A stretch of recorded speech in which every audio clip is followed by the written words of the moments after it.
Bismillahirrahmanirrahim. Assalamualaikum warahmatullahi wabarakatuh.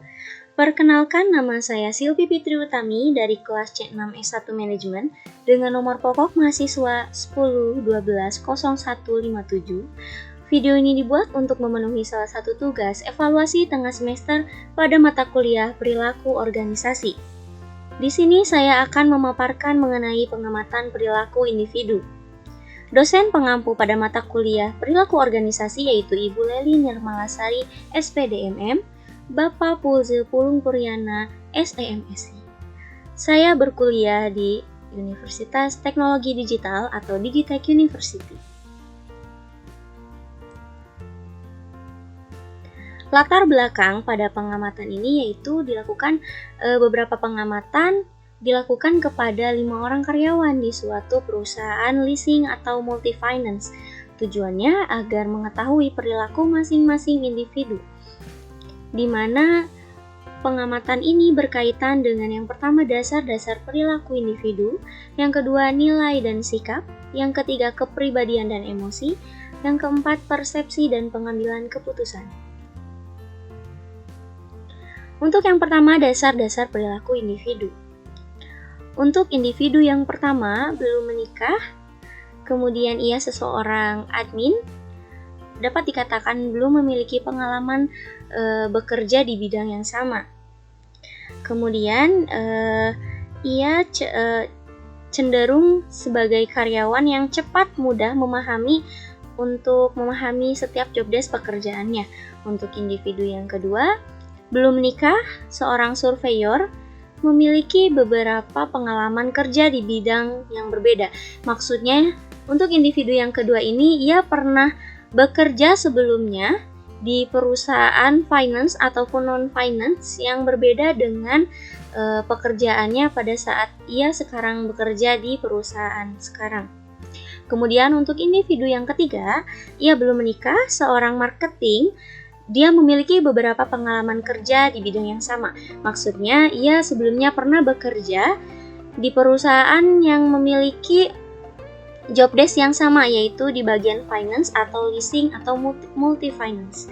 Untuk individu yang keempat, sudah menikah, seseorang marketing eksekutif, kredit, kemudian ia memiliki beberapa pengalaman kerja di bidang yang berbeda.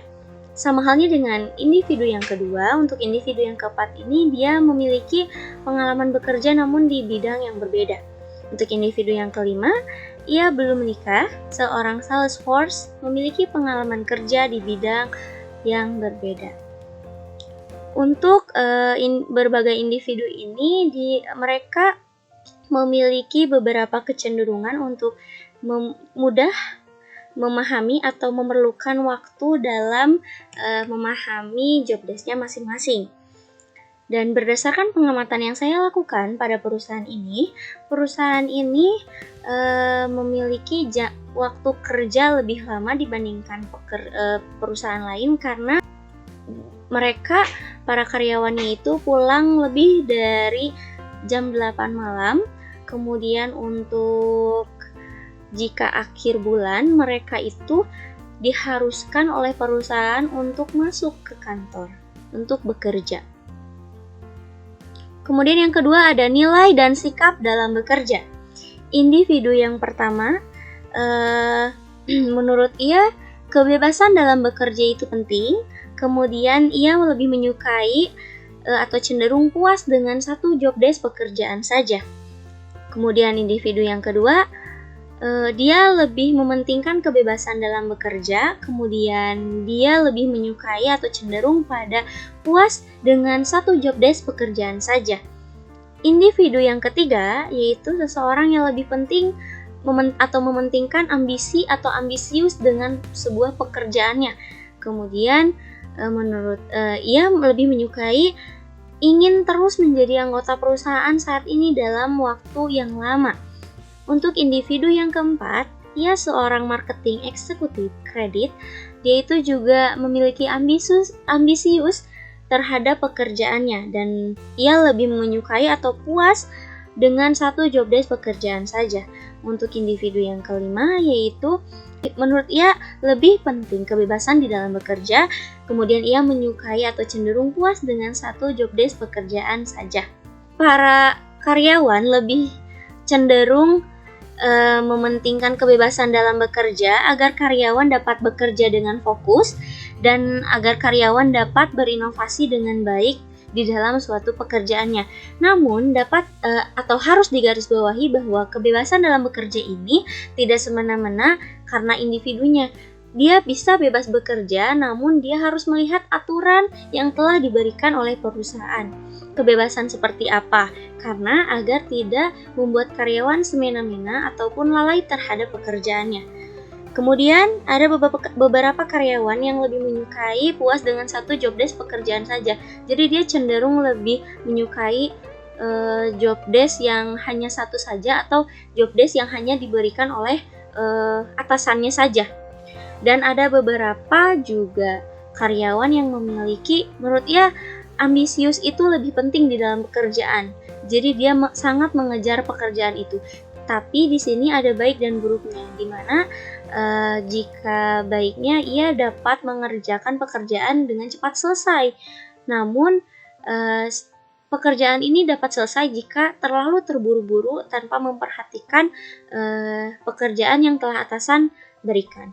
Kemudian ada beberapa juga karyawan yang ia lebih ingin atau lebih menyukai terus menjadi anggota perusahaan saat ini dalam waktu jangka yang lama. Kemudian untuk yang selanjutnya, untuk yang ketiga, kepribadian dan emosi di dalam bekerja. Individu yang pertama, dia memiliki kepribadian cenderung tenang di dalam bekerja. Kemudian sikap ia ketika ia ditegur oleh atasannya, dia menerima masukan dan berusaha untuk memperbaiki kinerjanya. Untuk individu yang kedua, dia terlalu bersemangat dalam melakukan pekerjaan dan pada saat ditegur oleh atasan, dia menerima masukan atasan dan memperbaiki kinerja. Untuk individu yang ketiga, yaitu dia cenderung tenang dalam bekerja, kemudian menerima masukan dari atasan dan memperbaiki kinerjanya.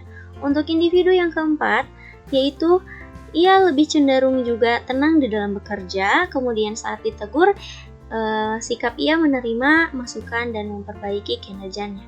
Untuk individu yang kelima, dia memiliki kepribadian terlalu bersemangat dalam melakukan pekerjaan atau cenderung terburu-buru.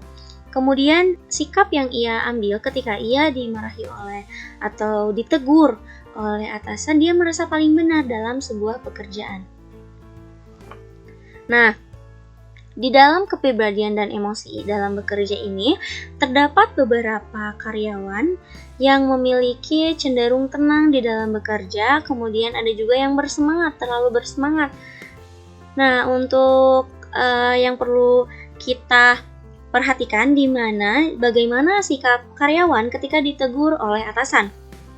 Bagus atau baik bagi karyawan yang menerima teguran yang baik atas kesalahan yang karyawan itu lakukan, kemudian atasan akan menilai dan atasan memberikan solusi dan karyawan yang ditegur akan memperbaiki kinerjanya. Namun, untuk individu yang kelima ini ia berbeda. Ketika atasan menegurnya, ia merasa paling benar dalam sebuah pekerjaan. Nah, ini perlu digarisbawahi karena sebagai atasan kita tidak bisa semena-mena terhadap bawahan atau karyawan, tetapi sikap kita juga sebagai karyawan harus bisa menerima jika benar-benar teguran itu untuk demi kebaikan karyawan itu sendiri. Untuk yang keempat, yaitu persepsi dan pengambilan keputusan. Untuk individu yang pertama, bagaimana cara ia menilai individu yang lain atau seseorang itu berdasarkan apa yang ia lihat pada saat pertama kali ketemu atau bisa dibilang first meet ya. Kemudian untuk bagaimana cara ia menyelesaikan masalah dalam pekerjaannya, dia melakukan koordinasi dengan atasan maupun bawahan terkait kendala apa saja yang terjadi dalam melakukan pekerjaan tersebut. Dan setelah mengetahui, maka atasan akan memberikan solusi kepada bawahan atau kepada ia untuk menyelesaikan masalah tersebut dengan bijak. Untuk individu yang kedua, ia menilai seseorang menelusuri terlebih dahulu latar belakang secara detail. Jadi dia tidak dapat dikatakan dia tidak judge people by the cover. Jadi dia akan menelusuri dulu orangnya seperti apa, kepribadiannya bagaimana, baru dia dapat menarik kesimpulan atau dapat menjudge bahwa orang itu seperti apa. Kemudian dalam menyelesaikan masalah, dia mencari sumber masalah yang ada di dalam pekerjaannya. Nah, untuk individu yang ketiga, ia melihat atau menilai seseorang berdasarkan apa yang terlihat saat pertama kali ketemu. Sama dengan individu yang pertama, bisa dibilang first meet. Kemudian untuk masalah di dalam pekerjaannya, ia cenderung berdiskusi untuk mencari solusi. Untuk individu yang keempat, cara ia menilai seseorang yaitu membandingkan seseorang dengan orang lain. Dia lebih cenderung membandingkan antara satu dengan yang lainnya. Kemudian ia akan menarik kesimpulan bahwasannya orang yang ia bandingkan itu seperti apa. Kemudian dalam menyelesaikan sebuah masalah, dia akan bertanya kepada atasan ataupun rekan kerja lainnya terkait masalah yang sedang dihadapi dalam pekerjaan dan bersikap tenang. Nah, untuk individu yang kelima ini, ia menilai seseorang berdasarkan apa yang terlihat pada saat pertama kali ketemu. Kemudian cara dia menyelesaikan masalah pekerjaan, dia bertanya kepada rekan kerja. Apabila masih belum ada solusi, maka bertanya ke atasan langsung untuk mendapatkan solusi. Sekian yang dapat saya sampaikan mengenai pengamatan antar individu di suatu perusahaan. Mohon maaf bila terdapat pengucapan yang salah maupun salah-salah kata. Wabillahi taufiq wal hidayah. Wassalamualaikum warahmatullahi wabarakatuh.